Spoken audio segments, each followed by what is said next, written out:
प्रिय बंधुओं, जय श्री राम। मैं आज आपको अकाल मृत्यु के बारे में बताना चाहता हूँ।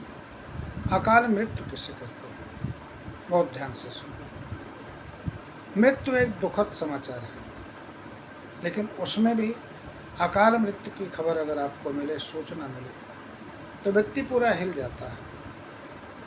अकाल मृत्यु हो चाहे साधारण मृत्यु हो, सब के मालिक प्रभु ही है।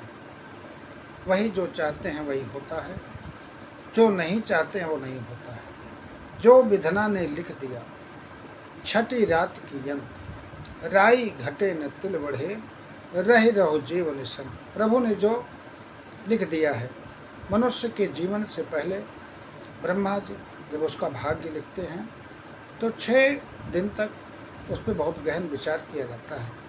उसके बाद उसे निश्चित कर दिया जाता है, इस दिन जन्म होगा और इस दिन मृत्यु होगी। बाकी सारी क्रियाएं कर्म के ऊपर आधारित होती हैं। आप जैसे कर्म करेंगे वैसे ही फल मिलता है।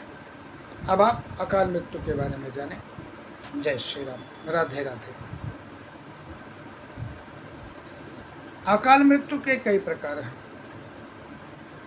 पानी में डूब जाना, एक्सीडेंट से मर जाना, पेड़ से गिर जाना, आग में जल जाना, फांसी लगा लेना, जहर खा लेना, युद्ध के मैदान में लड़ते हुए मरना, लेकिन वो वीर गति होता है, उसे कहते वीर गति। वो सीधे मोक्ष की तरफ जाता है, वो अकाल मौत में नहीं होता। उसके बाद पहाड़ से गिर जाना, किसी के दूसरों के जरिए मार के फेंक दिया जाना, इस तरह से मरने वाले व्यक्ति को अकाल मृत्यु कहते हैं। 60 से कम उम्र का व्यक्ति जब मरता है, खास करके 55-56 तक, तो उसे अकाल मृत्यु की श्रेणी में माना जाता है। अकाल मृत्यु का मतलब है कि व्यक्ति का समय था। सब यद्यपि करता धरता वही ईश्वर हैं, बिना तुम्हारी बात के हे प्रभु मंगल मूल, और पत्ता तक नहीं हिल सके, खिल ना सकता फूल।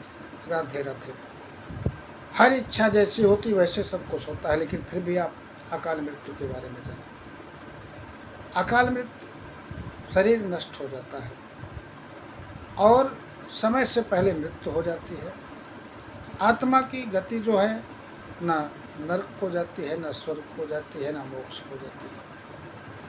शरीर रहता नहीं है, कर्म करने से विहीन हो जाती है और पृथ्वी पे भटकती है, लोगों को परेशान करती है, प्रेत योनि, भूत योनि को प्राप्त हो जाती है। गरुड़ पुराण में बताया गया है कि जीवन शेष हो और शरीर छूट जाए, तो ऐसी आत्मा की गति नहीं होती। जब तक उसका जीवन है, जीवन पर्यंत पृथ्वी पे भटकना पड़ता है।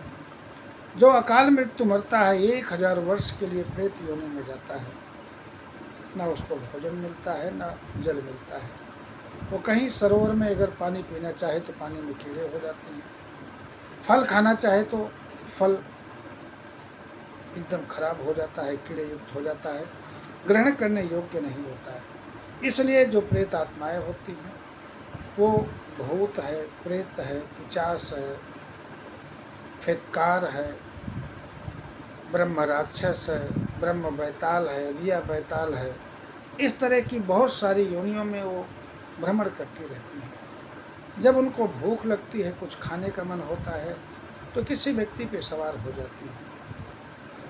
वो मजबूरी बस ऐसी आत्माएं सवार होती हैं, क्योंकि भूख लगी है, कुछ खा नहीं सकते, रूप कुरूप हो जाता है, और उनको कुछ ग्रहण करना है, अन्न जल, तो किसी के ऊपर सवार होंगी। जो सामने वाला व्यक्ति ग्रहण करता है वही उनके पेट में जाता है।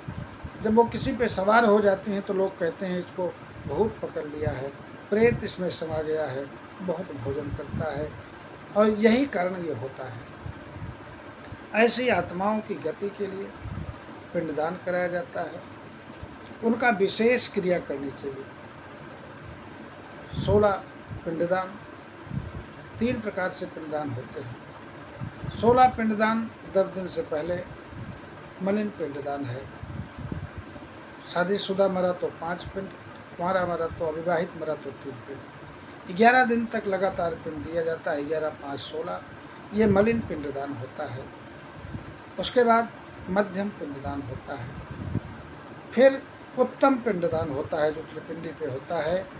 16 या 48 पिंडदान किसी व्यक्ति के मरने के बाद किया जाता है। पिंडदान का मतलब होता है कि माँ के गर्भ में जीव पिंड के रूप में होता है, इसलिए उस जीव के मोक्ष के लिए कामना की जाती है और पिंड रूपी उसके माँ के गर्भ स्वरूप को दान किया जाता है, इसलिए उसे पिंडदान कहते हैं। बिना पिंडदान के गति नहीं होती। तो मुक्ति कैसे होगी? जब यहाँ क्रिया ठीक से की जाती है। पिंडदान, अकाल मृत्यु मरने वाले व्यक्ति के लिए गायत्री का जाप कराया जाता है और नारायण बलि कराई जाती है। विधि विधान से महामृत्युंजय का जाप कराया जाता है। 13वीं के बाद ये सब क्रियाएँ की जाती हैं। 13वीं करने के बाद फिर एक निश्चित समय रखा जाता है, उसके बाद ये जाप क्रियाएँ कराई जाती हैं, जिससे मरने वाले व्यक्ति की आत्मा को शांति हो।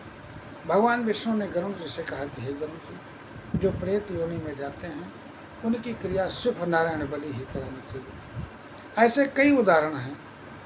हनुमान प्रसाद फोकदार जो गीता प्रेस गोरखपुर के संस्थापक थे, वो एक बार बॉम्बे गए, वहाँ एक प्रेत उन्हें मिला, तो उनसे उसने निवेदन किया कहानी बड़ी हो जाएगी। वहीं वो बैठे थे, प्रकट हुआ, बोले आप कौन हैं? बोले मैं प्रेत हूँ, लेकिन मैं आपको परेशान नहीं करूँगा।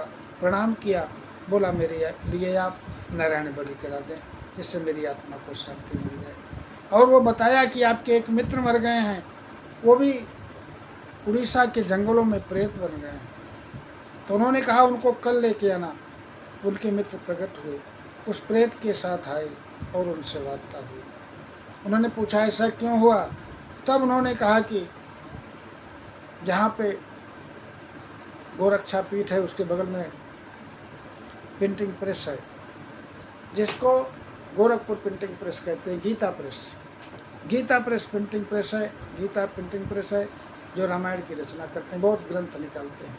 वहाँ किसी ने गौशाला के लिए कुछ पैसा दान कर दिया था और महात्मा जी वो पैसा अपने घर दे दिए थे। घर वालों ने कहा था वापस कर देंगे, वापस नहीं किए, इसलिए महात्मा जी मरे तो प्रेत योनि में गए।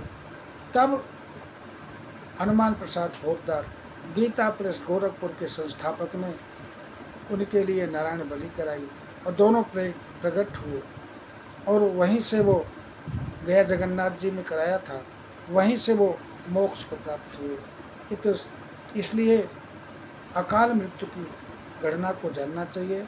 अकाल मृत्यु की बहुत विशेष ढंग से गति क्रिया करानी चाहिए, क्योंकि युवा व्यक्ति कोई प्राणांत होता है, मृत्यु को प्राप्त होता है तो जीवन के सारे भोग के मरता है, और कोई अकाल मृत्यु मरता है तो अपना सब कुछ छोड़ के यहीं तड़पता हुआ चला जाता है। उसकी आत्मा हरदम तड़पती है, इसलिए उसकी आत्मा के प्रबंध के लिए विशेष ढंग से पूजा और अनुष्ठान कराना चाहिए। जब तक हम ये सब नहीं करते उनकी गतियाँ नहीं होती और उनकी आत्मा पृथ्वी पर भटकती रहती है। इसी को प्रेत योनि कहते हैं और अकाल मृत्यु कहते हैं। राधे राधे। बात अच्छी लगी हो तो मित्रों तक भेजिए, चैनल को सब्सक्राइब करिए। जय श्री राम।